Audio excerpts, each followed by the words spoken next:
berlebihan, itu kan juga nggak bagus untuk pekerjaan Anda. Juga bisa membahayakan teman-teman yang lain. Maka kalau tadi ada himbauan diganti dengan masker, kalau saya enggak, biar aman, tetap tertutup, ganti helm teropong. Itu kan nggak dilarang sama pemerintah. Setuju? Ya udah, pokoknya pengen aman, ganti helm teropong. Gelundung-gelundung aman. Dan tidak dilarang. Allahumma sholli ala Muhammad. Karena keterbatasan waktu, langsung to the point. Teman sekalian,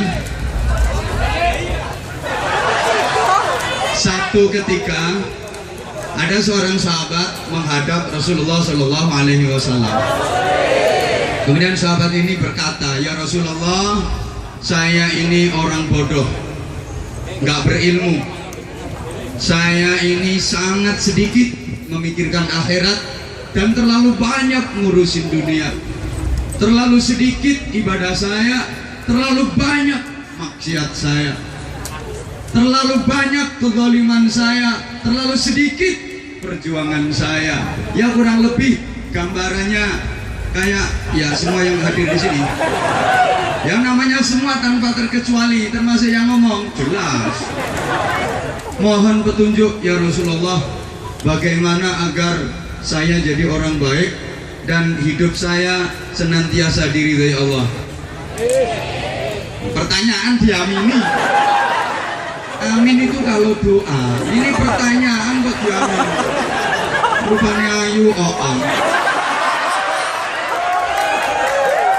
Ini seorang sahabat mohon petunjuk dan bertanya kepada Rasulullah, saya yang bodoh, saya yang banyak dosa, kata sahabat tadi, saya yang sedikit ibadah, saya yang sedikit nilai jihadnya, bagaimana agar menjadi orang yang baik dan hidup saya diridhai Allah. Kemudian Rasulullah memberikan petunjuk simple, istafti qalbak, istafti qalbak, istafti qalbak. Kamu minta fatwa pada hatimu, kamu minta fatwa pada hatimu, mintalah petuah pada hatimu. Bagaimana hatimu memberi fatwa, bagaimana hatimu menasihati, ikuti, pasti kamu akan menjadi baik. Karena sesungguhnya hati itu senantiasa berpihak kepada kebaikan. Orang itu asal mengikuti hatinya pasti jadi baik. Orang jadi jahat itu karena mengikuti hawa nafsu. Hawa itu keinginan, nafsu itu diri sendiri. Berarti mengikuti keinginan diri sendiri. Yang benar harusnya akan mengikuti keinginan Allah. Allahumma sholli ala Muhammad. Pesannya Rasulullah, kalau ingin jadi orang baik, hidup senantiasa diridhai Allah, tanya pada hatimu, minta fatwa pada hatimu, minta petunjuk pada hatimu. Bagaimana hati berkata, bagaimana hati memberikan fatwa, memberikan petunjuk, ikuti, pasti kita akan jadi baik. Jemaah sekalian, pada dasarnya setiap manusia tuh hatinya baik. Hati selalu berpihak pada kebaikan. Sesuatu itu kalau baik, demi Allah, setiap hati manusia mengatakan dan setuju bahwa itu baik. Sebaliknya, sesuatu itu kalau jelek, hati setiap manusia demi Allah setuju dan mengatakan bahwa itu jelek. Kalau kurang percaya, tolong pertanyaan saya dijawab untuk membuktikan ini. Maling itu ngerti apa enggak kalau yang dilakukan salah? Kurang semangat, maling itu ngerti apa enggak kalau yang dilakukan salah? Lihat jawabannya kayak pernah ngalamin. Maling itu ngerti kalau yang dilakukan salah, karena yang dikerjakan itu tidak sesuai dengan kata hatinya. Hatinya juga mengatakan bahwa yang dilakukan itu jahat. Maka sering saya sampaikan, tidak ada maling yang ingin mewariskan perbuatannya kepada anak-anaknya. Tidak ada maling ngomongnya anak, nah nanti gantiin bapak ya nak. Bapak ini keluar masuk penjara udah 9 kali. Kamu nanti harus bisa ngerampok. Tidak ada. Tidak ada. Kabur dari majikan itu baik apa jelek? Ada yang pernah? Saya ulang. Maka tadi dihimbau, orang yang kabur itu juga sadar kalau yang dilakukan itu salah dan berbahaya. Maka pasti dia pesennya sama teman-temannya, kamu jangan tiru saya, jangan kabur kayak saya. Terpaksa Pak. Oke, saya ulang. Nah, Lah kan karena bilang terpaksa, berarti kan haknya sendiri mengatakan bahwa itu salah.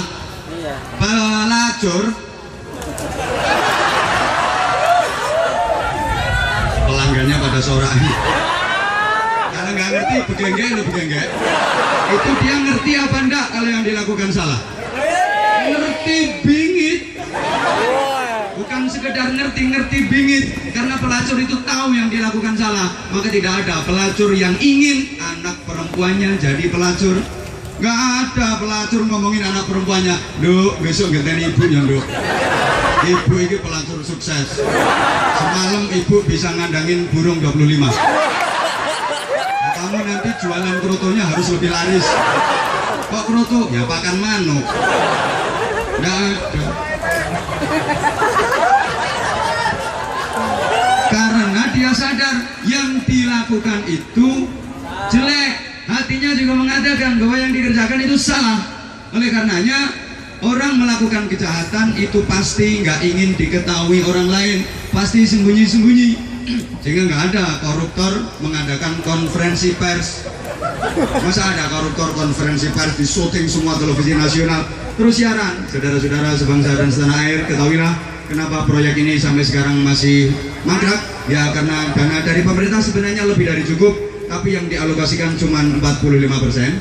Nah yang 65%, nah kami garap bersama kroni-kroni kami. Pencuri bilang-bilang nggak ada. Mbak, semalam kehilangan HP mbak, aku tuh yang ngambil, nggak ada. Sehingga koruptor, penjahat, pencuri itu simbolnya apa? Tikus. Tikus itu melakukan kejahatan kalau nggak ada orang. Kalau lagi ada orang dia kaya-kaya nggak butuh apa-apa. Riwa-riwi, mondar-mandir, seliwar-seliwar kaya nggak butuh apa-apa.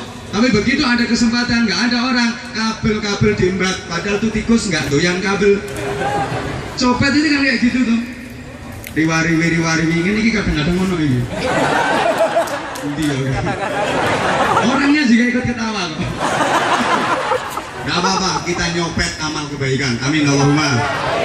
Oke, sebaliknya orang yang melakukan kebaikan karena itu cocok dengan kata hatinya, itu malah maunya kepingin diketahui orang lain. Ini pengajian bisa jalan itu karena jasa saya. Kalau nggak ada saya ya nggak mungkin. Biasanya kayak gitu. Jangan heran kalau ada orang jadi imam sholat jamaah di fase-fasein. Takbir aja wah medeni wong Allahu Akbar. Penyakitnya orang melakukan amal kebaikan itu adalah riya, ujub, sum'ah. Jangan heran kalau ada orang jadi imam wah di fase-fasein.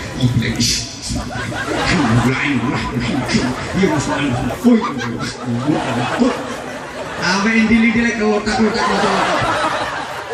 Penyakit orang melakukan amal kebaikan itu adalah pamer. Sehingga Imam Ghazali mengatakan, halo, hati itu merupakan key position. Ini kerja nang luar negeri kok. Wes gak iso dibaleni angel iki. Posisi kunci penentu baik dan tidaknya manusia. Karenanya di hatimu ada cermin, malah ngingeti banser.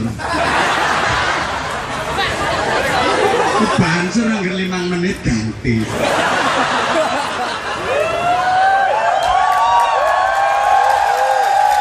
Setahu saya, kalau presiden lagi sambutan itu yang pengawal di belakang itu kayak patung.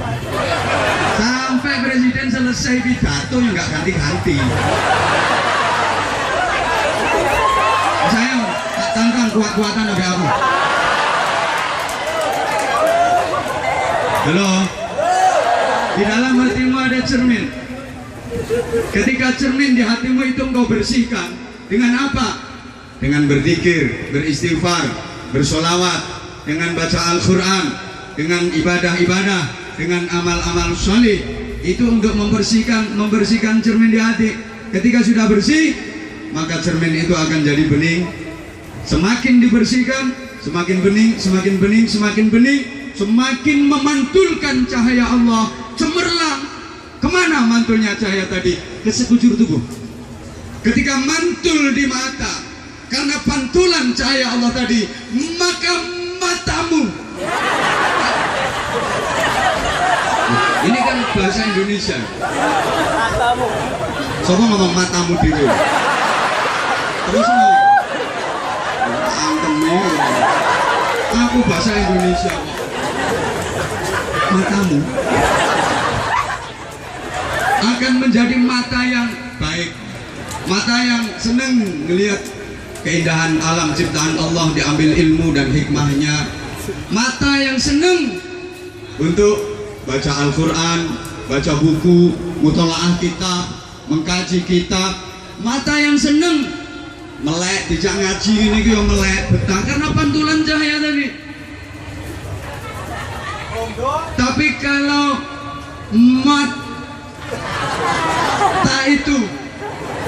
mata itu tidak kena pantulan cahaya Allah, akan menjadi gelap, sehingga matamu ya gelap. Jadi pakai baca Al-Quran yo blereng, jika maca kitab yo blereng, sepet, tidak melek ngaji ngene iki yo perih.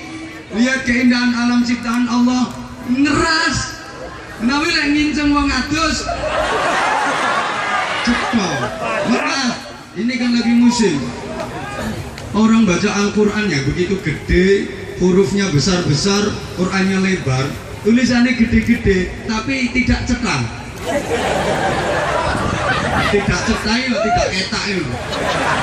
Tidak kelihatan. Padahal itu Quran lebar, tulisannya gede-gede, nggak jelas. Sedangkan HP yang begitu kecil, tulisannya renik, cili-cili. Itu yang WhatsApp, yang BBM, yang Facebook, yang Twitter, yang macam-macam itu kecil-kecil tulisannya, tapi jelas. Sampai udah kasih pengajian aja masih kober, chatting, masih kober WhatsApp. Kenapa? Ketika pakai baca Al-Quran kok nggak kelihatan, pakai baca tulisan di HP yang kecil-kecil kok kelihatan? Karena nggak ada pantulan cahaya Allah. Itu mata, bahasa Inggrisnya dinamakan the picture.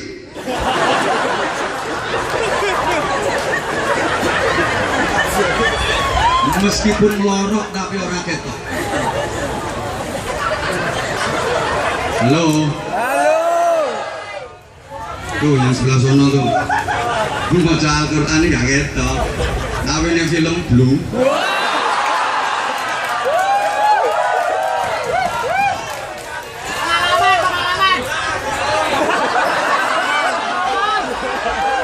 Apa pengalaman? Omi Abi koncoku.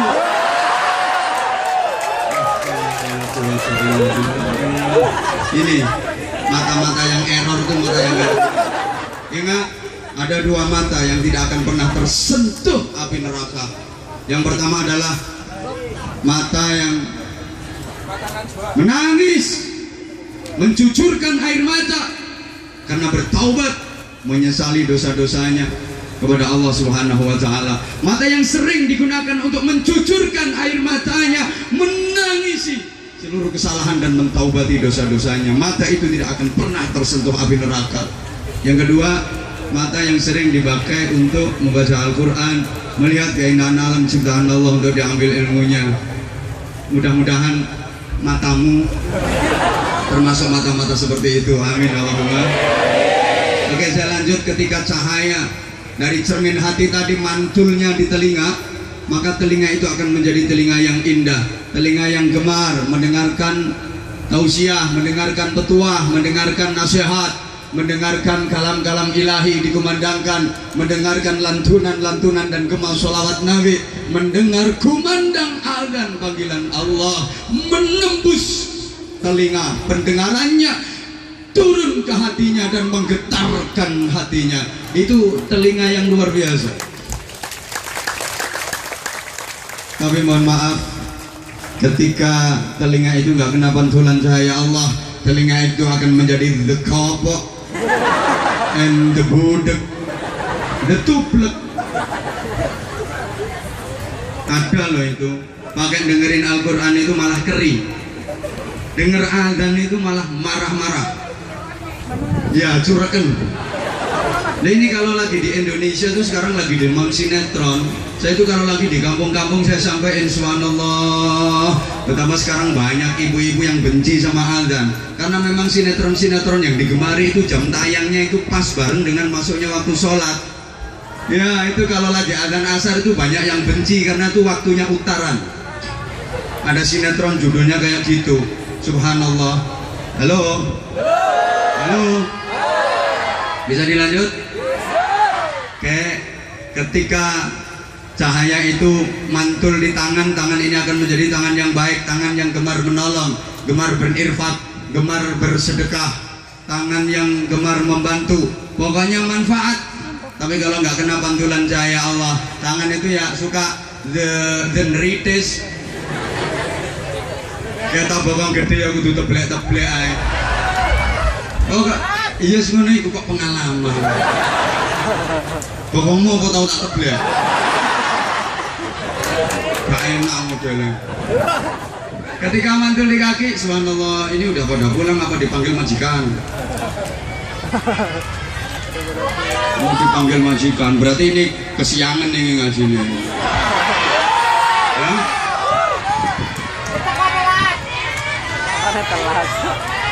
Oh kesorean, panitia untuk evaluasi ke depan berarti mulainya agak pagi. Apalagi saya bagian paling belakangan, cuman karek leso etok. Ya orang ketika di awal itu kan masih kondisinya fresh, masih fit. Nah aku kita lemes kabeh. Ono sing medhae luntur bareng. Karek jemburin didokno aku.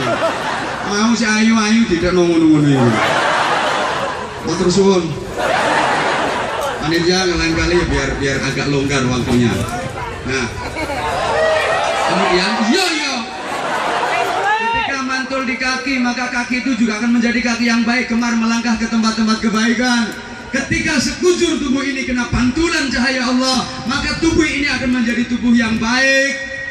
Oke, dijak ngaji yo seneng, dijak sholat yo seneng, yo betul-betul dipentingkan meskipun dalam keadaan kerja yang waktu sholat duhurnya misalnya nggak ada, double sama asar dijamak takhir, kan sudah ada aturannya, wis sering diterangno kan, sudah sering dijelaskan kan, jadi sempetin adanya, jangan kok terus wis adanya sholatnya tuh loh, jangan kayak yang sering saya sampaikan di mana-mana, mau sholat itu digorong, usolli fardhu dhuhri wal asri wal maghribi wal isya'i oplosan lillahi ta'ala.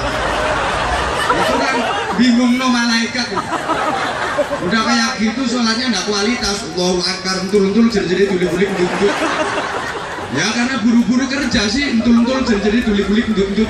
Entul-entul jadi tulik-tulik ndut-ndut. Bingung no malaikat. Malaikat mau nulis tuh bingung. Ini tak tulis apa? Kok seperti gerakan sholat? Buku dah kadung dibuka. Malaikatnya nesu, kesuwen catet aja senam.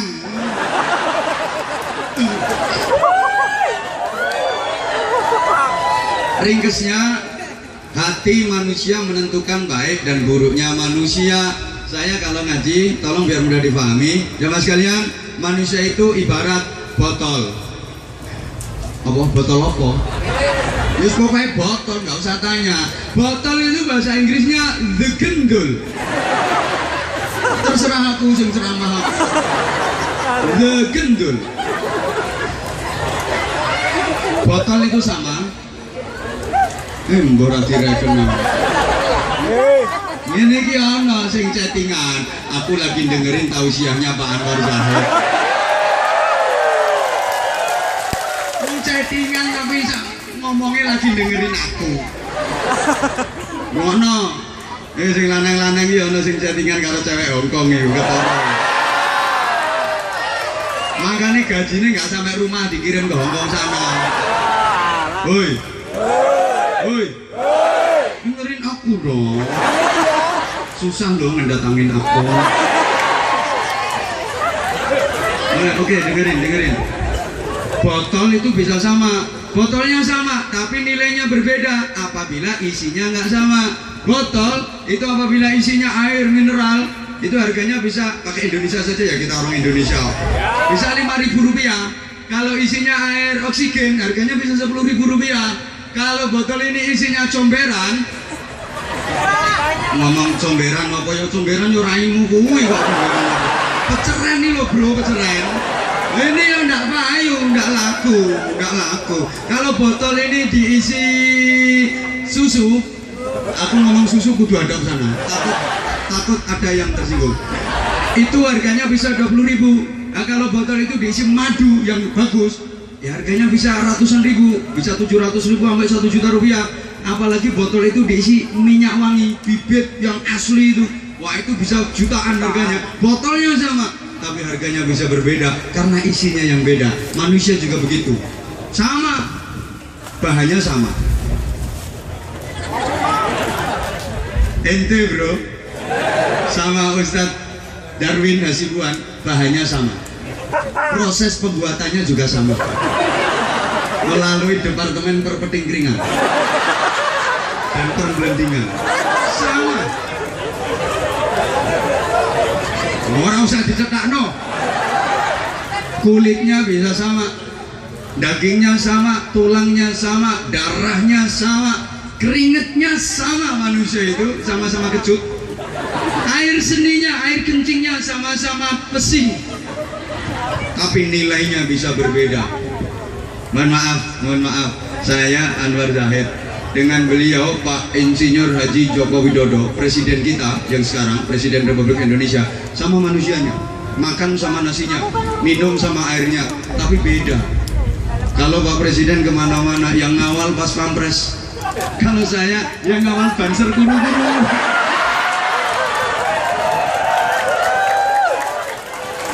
Enggak ada gini. Subhanallah. Loh, itu saya. Nenek kayak gini-gini sih ngawal sopo. Padahal sama-sama manusianya. Gitu loh. Saya sering sampaikan kalau Pak Presiden sakit dikit aja masuk Trans TV. Kalau saya sakit parah ya Trans Tanah. Sama-sama trannya tapi beda. Botol digendul itu kalau isinya minyak wangi. Isinya minyak wangi. Sewaktu-waktu bocor dia bau harum karena isinya minyak wangi. Orang juga gitu. Kalau hatinya merek minyak wangi, bocor lewat ucapan wangi, nyenengin orang. Bocor lewat perbuatan, jadi perilaku juga harum, bermanfaat, nyenengin orang, ngangenin modelnya. Kayak aku. Enggak. Tapi mohon maaf. Apa? Ngemes.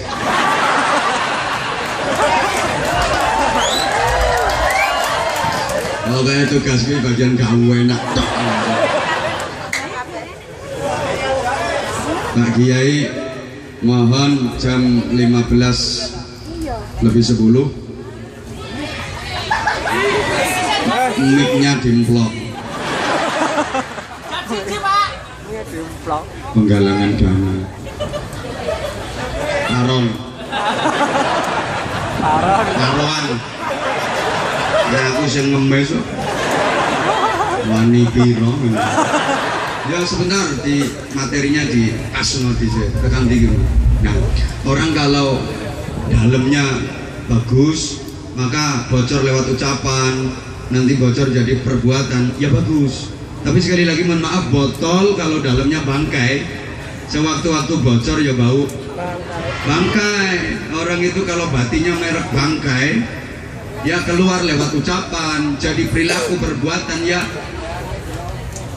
kamu tolong ucapno ya kayak gitu, sehingga embo aku ngomong situ ngomong sendiri nggak ono gaine aku ngomong. Di dalam hati itu ada niat, dan niat ini penentu semua amal. Amal itu jadi baik, amal itu jadi buruk, amal itu diterima, amal itu ditolak, itu tergantung niat. Saya jadi ingat, pernah saya nanya salah satu murid saya, halo, saya nanya gini, kamu ujian pernah nyontek apa enggak? Yang saya tanya murid saya, itu dia jawab, ya pernah bang. Akhirnya saya tanya, kenapa kamu ujian kok nyontek? Kan nyontek itu dosa, nggak bagus. Jawabannya sungguh di luar perkiraan saya. Dia langsung menjawab, loh bah, innamal a'malu binniyah. Kan semua amal itu tergantung niatnya. Akhirnya saya tanya, lah kamu nyontek itu niatnya apa? Ya biar nilainya bagus, nanti orang tua akan senang. Membanggakan orang tua kan bagian dari ibadah. Itu kan termasuk birrul walidain. Subhanallah, saya sampai gobek-gobek. Ini murid ini luar biasa. Jadi luar biasa. Dia jawabannya innamal amalu binniyat. Semua amal kan tergantung niatnya, Pak. Nah, saya niat nyontek itu biar nilai saya bagus. Kalau nilai saya bagus, orang tua saya senang, bangga dengan saya. Berarti membanggakan orang tua, membahagiakan orang tua itu bagian dari ibadah. Ini saya tepuk tangan ini berarti mental bajingan ini. Orang nggak bener kok ditepuk tangan nih. Subhanallah, akhirnya saya ngomongin kayak gini. Ya udah kalau begitu, karena niatmu sungguh mulia nak, besok-besok lagi kalau kamu nyontek, mulailah dengan bacaan basmalah. Jadi bismillahirrahmanirrahim. Ya Allah, saya mau nyontek ya Allah, mudah-mudahan nggak ketahuan sama pengawas. Itu berarti kan Allah dijadiin satpam. Suruh ngawasin dia, suruh jaga dia biar nyonteknya aman. Ini orang yang syakhsiyah ghaira rasyidah, pribadi tanpa petunjuk kebenaran, pecah kepribadiannya. Ini mengkhawatirkan jangan-jangan waktu ujian nyontek diawali dengan bacaan basmalah, nanti begitu jadi pejabat mau korupsi diawali dengan Al-Fatihah.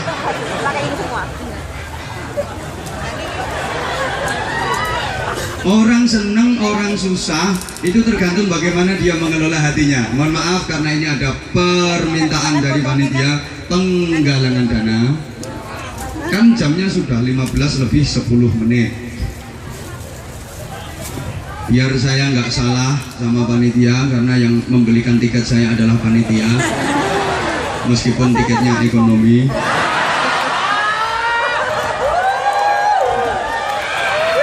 Duduknya di belakang lagi. Itu pun ada kepastian itu malam Sabtu, Jumat sore saya baru datang dari Kalimantan. Jumat sore baru ada kepastian kalau visanya udah kelar. Oh, anak saya ini udah kosel-kosel sampai ngomong gini, bah, yang ngurusin visa itu siapa? Ya tak bilangin ya panitia, Kak Canggih Blas.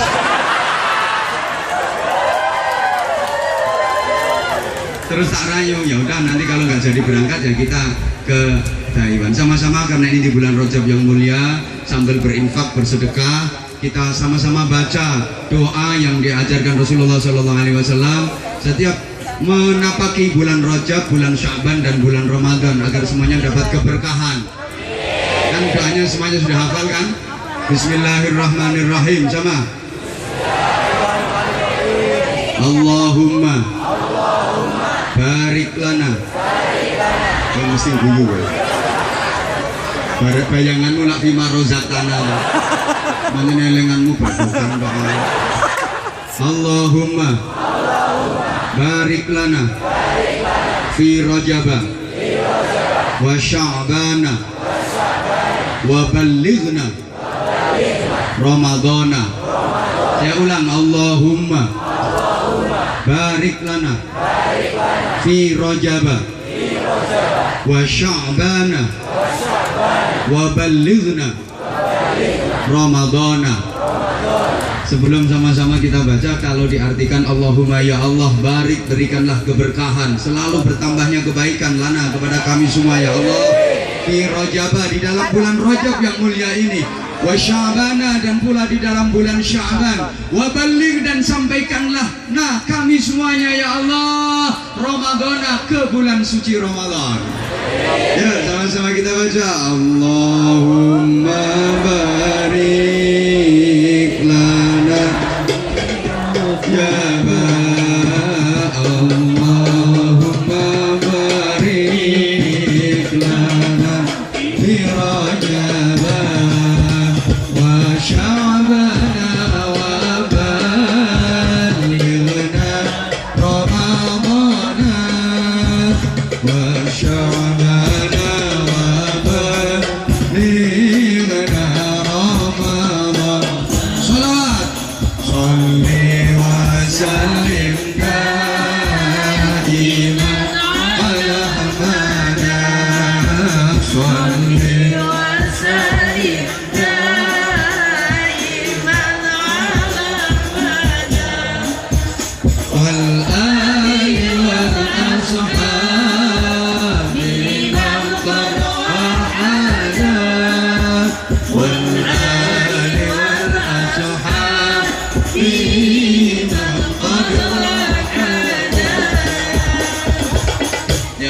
sambil berinfak. Halo. Oi, kita berdoa sama-sama artinya doa tadi. Ya Allah, jamaah nyuwun barokah ing wulan Rajab. Amin amin amin. Ya Allah, jamaah nyuwun ibadah ingkang sregep. Ya Allah, jamaah nyuwun iman Islam ingkang mantep. Ya Allah, jamaah nyuwun kenikmatan ingkang cangkep. Shalawat sunni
artinya doa tadi. Saya pakai syair artinya doa tadi.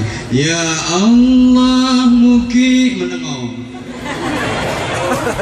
paring barokah ing wulan Rajab. Amin. Angel nih kata-kata ini kami. Kalau tadi jep up semua. Ya Allah, mugi paring barokah ing wulan Rajab. Ya Allah, mugi paring kenikmatan ingkang jagem, iman Islam ingkang mantep. Mangel nggih kata-kata ngono. Ya Allah, mugi paring barokah ing wulan Syaban. Iki anggunane an kabeh. Ya Allah, mugi paring nikmat seger kuwarasan.